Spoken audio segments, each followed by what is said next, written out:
Approximately 200,000 children were stolen from their families across occupied Europe. Most never made it back. This is the story of the bureaucrat who designed that system, and why almost no one was ever punished for it. He raised chickens. That's where this story starts. Not in some grand mansion. Not in a war room. In a small, failing farm in Bavaria. A nervous, nearsighted man in his late 20s, surrounded by birds he couldn't keep alive. Heinrich Himmler was not born a monster. He was born a bookish Catholic schoolboy whose father read German history to his children every night at the dinner table. He was born with bad eyesight and a desperate need to prove something to someone. He wanted to be a soldier. The war ended before he could fight. He wanted to be a farmer. The chickens died and the money ran out.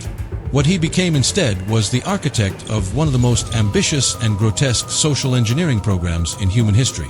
A program so secret, so methodical, so steeped in bureaucratic language, that most people alive today have never heard of it. It was called Lebensborn. Translated literally, it means Fount of Life. What it actually was is harder to translate. Part maternity clinic, part eugenics laboratory, part kidnapping operation, part state-sanctioned breeding program. And running through all of it, the quiet, precise hand of a man who once failed to raise chickens and decided instead to try raising a race. Here is what we know. Germany's birth rate fell 43% between 1920 and 1932. Think about what that number means. Not as a statistic, as a neighborhood. Imagine nearly half the children on your street simply not being born. Streets going quieter. Schools emptying out. A generation dissolving before it arrived. Himmler saw this and didn't feel grief. He felt a problem to solve. By 1929, he had been appointed head of the SS, Hitler's personal protection force. At that moment, the organization had fewer than 300 members. By 1933, it would have 52,000. By the war, over 500,000. The failed chicken farmer had learned something the chickens could never teach him. Not how to breed life, how to control it. But the population crisis gnawed at him. He estimated in internal correspondence that 100,000 biologically valuable German women were seeking illegal abortions every single year. He wrote to Field Marshal Wilhelm Keitel about it directly. His words, verified in post-war archives, were precise and clinical. "I have been concerned for years about the fact that many abortions occur among those who can be counted as the best sections of German society." He wasn't concerned about the women. He was concerned about the stock. On December 12, 1935, Himmler signed Lebensborn into existence. On paper, it was a welfare program. Maternity homes for unwed mothers. Medical care. Discretion. A place for women to give birth without social shame. That was the surface. Beneath it was something else entirely. A racial filtration system. A mechanism for producing, selecting, and ultimately manufacturing human beings according to a checklist. To enter a Lebensborn home, a woman had to prove Aryan ancestry going back at least 3 generations on both sides of her family. She had to submit to medical examinations. The father of her child had to do the same. More than 60% of applicants were turned away. The homes themselves were elegant, comfortable furniture, good food, 2 baths a day for the infants, while the rest of occupied Europe starved. But what happened inside those walls, what happened to the children who survived them, and to the children who were taken, is a history that was almost deliberately erased. Himmler ordered all records destroyed before Germany fell. Almost all were. Almost. But the homes were only the beginning. What Himmler built next wasn't a welfare program anymore. It was a sorting machine. And the children going through it had no idea what score they needed to survive. Her name was Małgorzata Twardecki. She was a single mother in Nazi-occupied Poland. The summer of 1943. Her son, Alaji, was 5 years old. Blonde hair. Blue eyes. The wrong features to have in the right place at the wrong time. One morning she received an order. Bring the boy to the local town council office. 6 a.m. He was to be taken on a holiday. To improve his health. She refused. The military police arrived anyway. They took Alaji to the district office, walked him to the train station with other children who looked like him, and put him on a train. No destination given. No return date. No explanation beyond the one embedded in the silence of men with guns. Małgorzata watched the train leave. She would not see her son again for 10 years. Most parents never saw their children again at all. Put yourself in Małgorzata's position for a moment. You've already refused once. The police are at your door. Your 5-year-old is standing next to you. You know that resisting again could mean you disappear too, and then he has no one. Do you fight again and risk leaving him completely alone? Or do you let them take him, betting that you'll find a way to get him back? There is no right answer. There was only the choice, and the silence of a train pulling away. This is the part that historians debate carefully, because the Lebensborn story has 2 layers, and they are easy to confuse. The first layer is the breeding program, the homes, the maternity wards, the voluntary participation, the SS men fathering children with racially approved women. Some historians, including those at the U.S. Holocaust Memorial Museum, emphasize that the core Lebensborn maternity homes were not coercive breeding facilities. Participation was, in the main, voluntary. But the second layer is different, darker, and that is where the mystery deepens. Starting in 1939, as the Wehrmacht moved east, Lebensborn transformed. It stopped being only a program for German women and became a machine for processing stolen children. Polish children, Slovenian children, Norwegian children, Czech children, taken from their parents in full view of the street, measured, tested, assigned a racial score across 62 separate criteria: eye color, skull shape, limb proportion. Children who passed became German. Children who failed went to camps. The files that would tell us exactly how many were taken, destroyed, burned in the final weeks of the war on Himmler's direct orders. The Polish government estimates between 100,000 and 200,000 children were kidnapped from Poland alone. The conservative academic figure, per historian Dirk Moses, is closer to 20,000 who passed directly through Lebensborn processing. The difference between those numbers is not a rounding error. It is a generation of children with no names. What we do know is this: after the war, only around 15% were ever returned to their biological families. Think about what that means as a human reality. Not a percentage. 15 children out of 100. 85 who stayed German forever. Who grew up speaking a language that was not theirs. Praying to a god they were given. Carrying names that were not theirs. Some of them are still alive today. Some of them still don't know. And the man who designed the system, the one who ordered those records burned, had a daughter of his own. He flew her to Berlin when he could, because he didn't visit home often enough. He bought her expensive gifts. He called her his greatest joy. Her name was Gudrun. She never renounced him. But stolen children were only one part of what Lebensborn became. The other part was a village in Czechoslovakia, and what happened there in a single morning removed every remaining doubt about what this program actually was. Himmler didn't think like a soldier. He thought like a farmer. That distinction matters more than it sounds. Soldiers think in campaigns, victories, territories taken. A farmer thinks in seasons, in soil quality, in which seeds to plant and which to cull before they waste the earth. As a student of agriculture at the Munich School of Technology, Himmler had studied selective breeding, not metaphorically, literally, the principles of plant selection, which strains to preserve, which to eliminate. He applied those principles, without apparent hesitation, to human beings. In his own words, documented in SS records, the SS would be built like a nursery gardener trying to reproduce a good old strain which has been adulterated and debased. We started from the principles of plant selection and then proceeded quite unashamedly to weed out the men whom we did not think we could use. He said this about his own soldiers. Imagine what he said about everyone else. The strategy of Lebensborn was never simple. It operated on 3 simultaneous tracks, and understanding all 3 is the only way to understand what it actually was. The first track was replenishment. Germany's birth rate was collapsing. The First World War had killed nearly 2 million German men. That's roughly the entire population of a city like Vienna. Gone. The Depression had done the rest. Himmler's answer was to remove the social stigma of unwed motherhood, but only for racially approved women.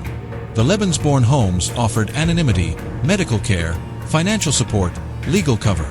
For a young woman in 1930s Germany facing social ruin over an illegitimate pregnancy, it was a lifeline. That was exactly how it was designed to feel. The homes were furnished with confiscated Jewish property, paintings, rugs, silverware, taken from families being deported east.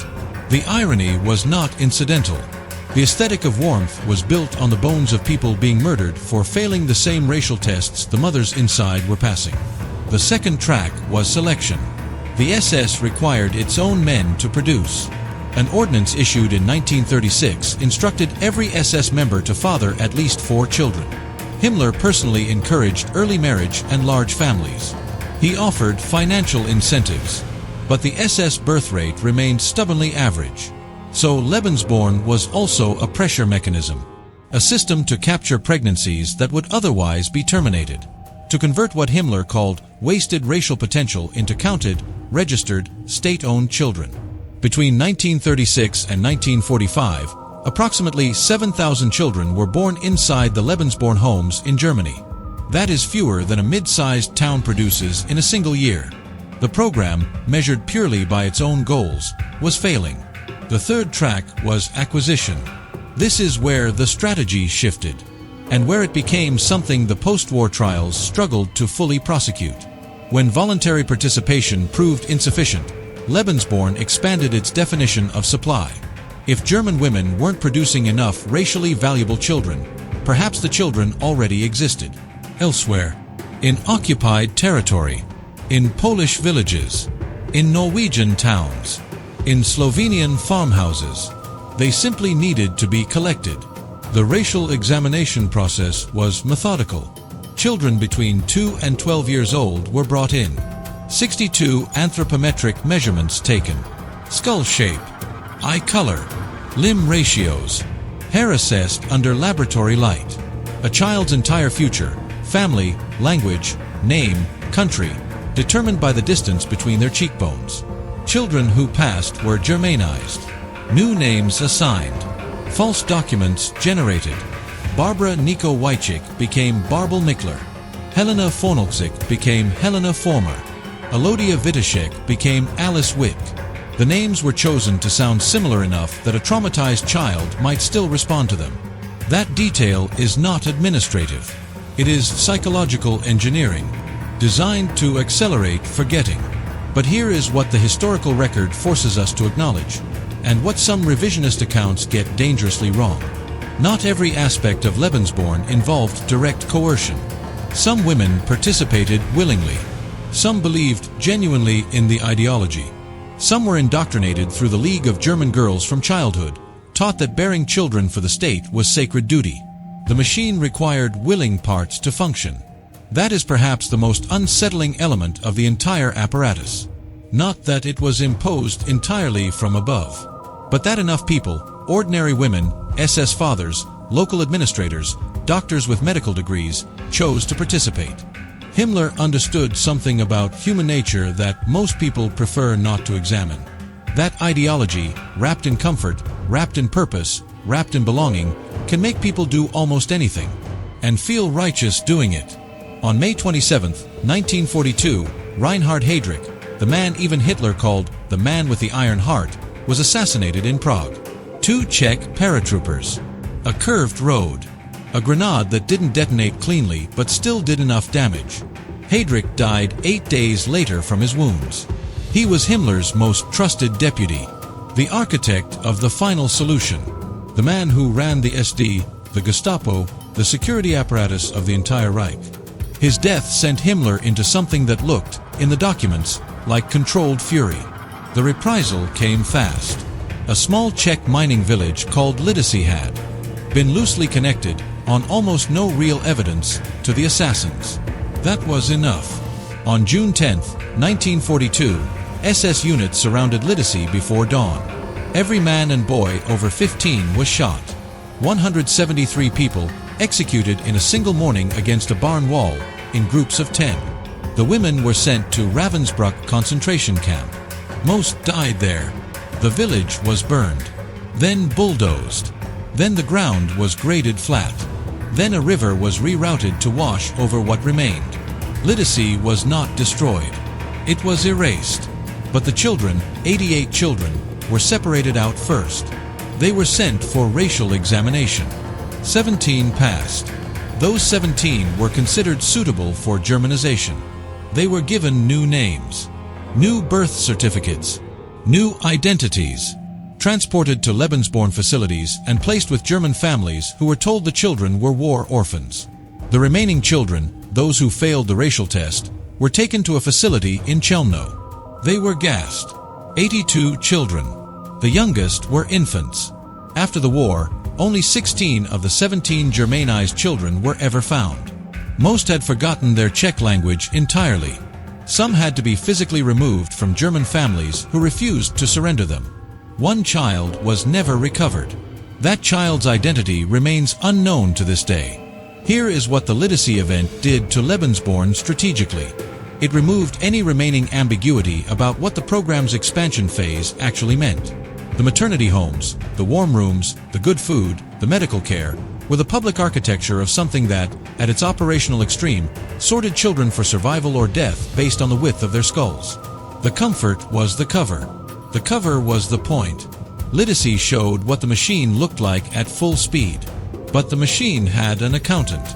A man who signed the paperwork, fathered children through the program, and then walked free after the war to live a quiet life in South America. What happened to him is the part of this story that should make you genuinely angry. There is a silver cup. It sits in a memory now, not a display case. A baptism gift discovered by a German man named Guntram Weber when he was a teenager, rummaging through an old box in his family home. His name was engraved on one side. On the other side, an inscription, "From your godfather, Heinrich Himmler." Weber's mother had told him his father died in Croatia. Drove over a landmine. A clean story. A war story. The kind that closes questions before they open. The truth was different. His biological father was SS Major General Ludolf von Alvensleben, a married man, for children with his wife. Guntram conceived separately, as part of Lebensborn. Von Alvensleben had conducted mass executions in Poland. After the war, he fled to Argentina. A Polish court sentenced him to death in absentia. He died in Buenos Aires in 1970, never tried, never imprisoned. Weber said, "I had to struggle with the fact that he was a murderer. And that was incredibly difficult. Not that he was absent. Not that he was unknown. That he was a murderer." Von Alvensleben spent his post-war years in Argentina, a country, a climate, and a social circle that made it easy to not be found. While Polish families buried empty coffins for children who never came home, while Norwegian Lebensborn children were being called German rats in schoolyards and institutionalized by the state that was supposed to protect them, von Alvensleben was growing old in Buenos Aires. He was never extradited, never sat before a judge, never answered a single question about the executions he ordered or the children processed through the system he helped run. He died in 1970. His son Guntram found out the truth from a silver cup in a cardboard box. That is the distance between consequence and crime in the story. An ocean, a false name, and enough years for the world to stop looking. This is the psychological residue of Lebensborn. Not one trauma, but a layered architecture of them. Identity constructed on falsified documents. Parentage revealed through objects rather than conversations. The discovery that your origin story was a program. That you were, in the language of the state that made you, a unit of racial output. The children who survived the homes showed measurable damage early. At the Steinhöring facility in Bavaria, 3- and 4-year-olds left behind in the final chaotic weeks of the war could not speak. Showed signs of severe developmental delay. Around 15% had frank cognitive impairment. Children who, had Germany not been collapsing, would have been sent away to be killed as defective product. In Norway, the damage took a different shape. Norwegian women who had relationships with German soldiers, some willing, some coerced, were arrested after liberation. 14,000 women detained on suspicion of collaboration. Many sentenced to forced labor camps. Their children inherited the punishment. Called German rats by classmates. Institutionalized. Subjected to abuse with quiet official sanction. As late as 1972, a Norwegian man refused to attend his own daughter's wedding because her fiancé was a Lebensborn child. A generation punished for being born. Norway didn't formally acknowledge this until the 2000s. An apology offered. Compensation issued. Around $14,500 per surviving child. Some things cannot be converted to currency. But the attempt to do so tells you something about how long the silence lasted. What the psychological record shows, across survivor testimony, across the clinical notes from post-war examinations, across the memoirs of those who spent decades not knowing, is consistent. The harm was not just what was done to these children. It was what was withheld from them. Truth. Origin. Name. The most basic coordinates of a human life. By 1941, Himmler had a problem. The maternity homes were running. The racial examinations were processing applicants. The SS men were being instructed, pressured, incentivized to reproduce. And still the numbers weren't moving fast enough. Germany's birth rate remained insufficient for what Himmler was planning. He wasn't planning a country. He was planning a continent. The vision, documented across SS internal memoranda, speeches, and Himmler's own correspondence, was a Germanic empire stretching from the Atlantic coast to the Ural Mountains, populated by racially pure settlers. The existing populations of Eastern Europe reduced to slave labor, then eliminated across generations. Poland, Ukraine, Belarus, emptied and repopulate.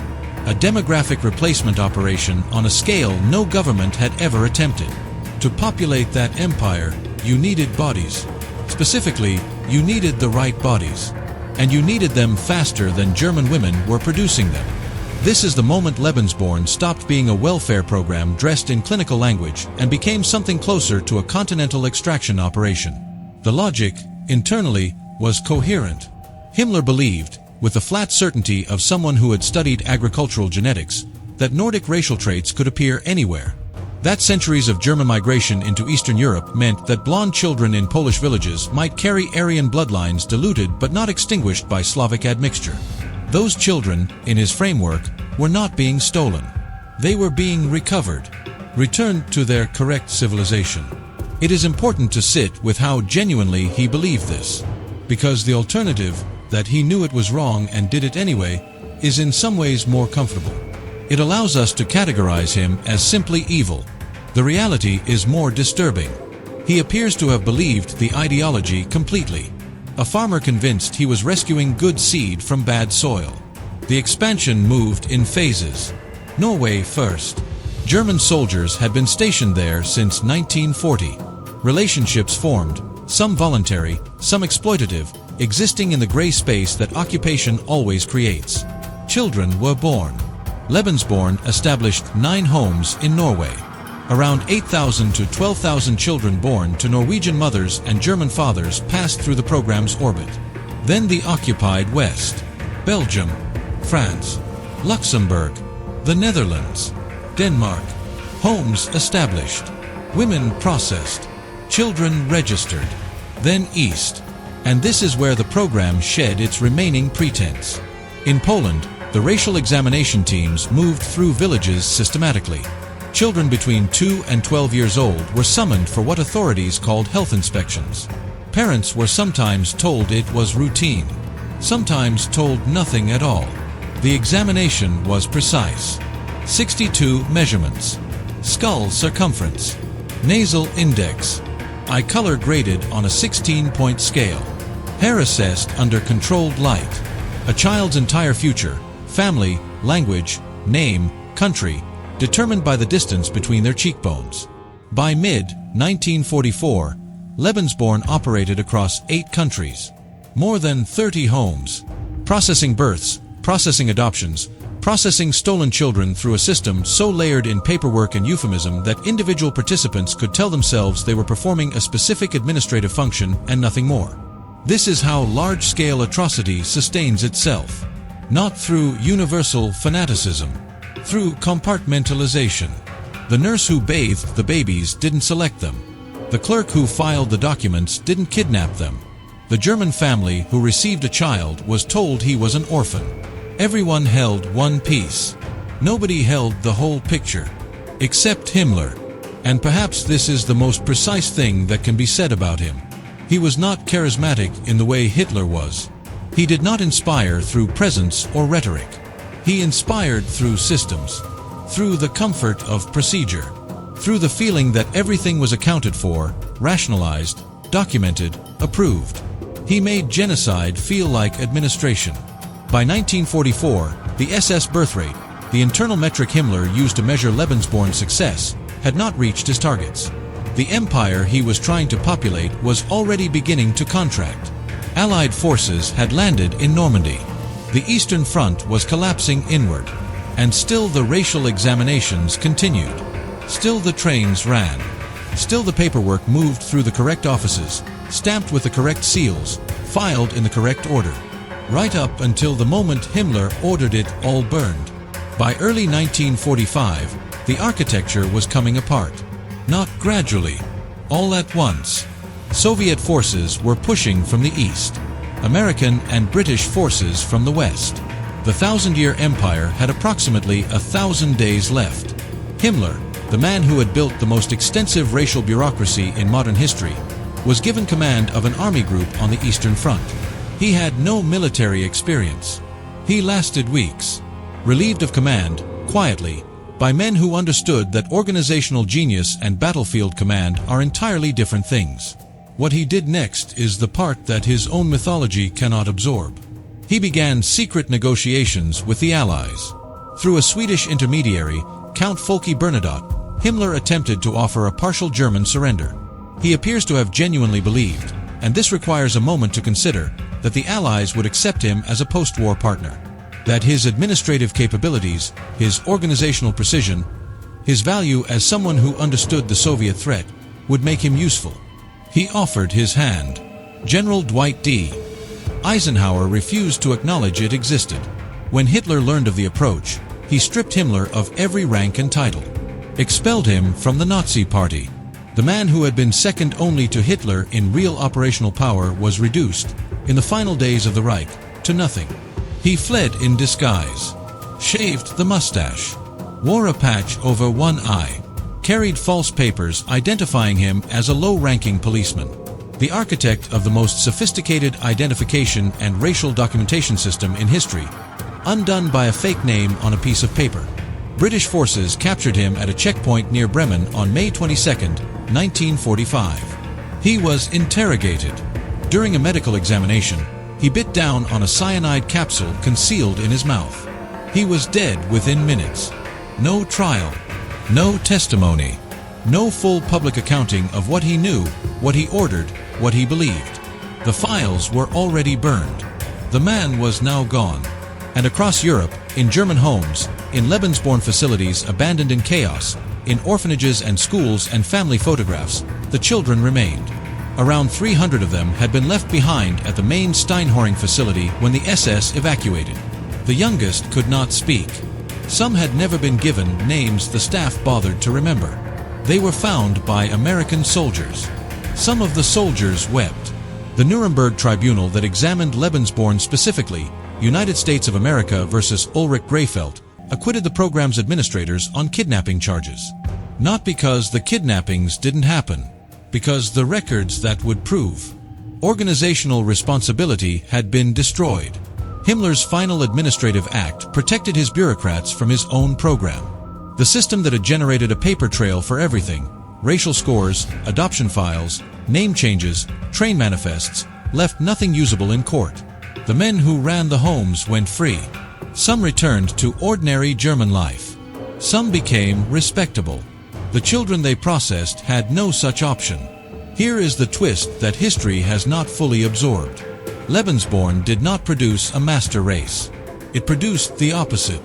The children born inside the homes, undernourished emotionally, passed between institutions, denied stable attachment, showed elevated rates of developmental delay. The kidnapped children, stripped of language and identity, carried psychological fractures that passed into the next generation. The Norwegian Lebensborn children, ostracized and institutionalized after the war, suffered disproportionate rates of mental illness.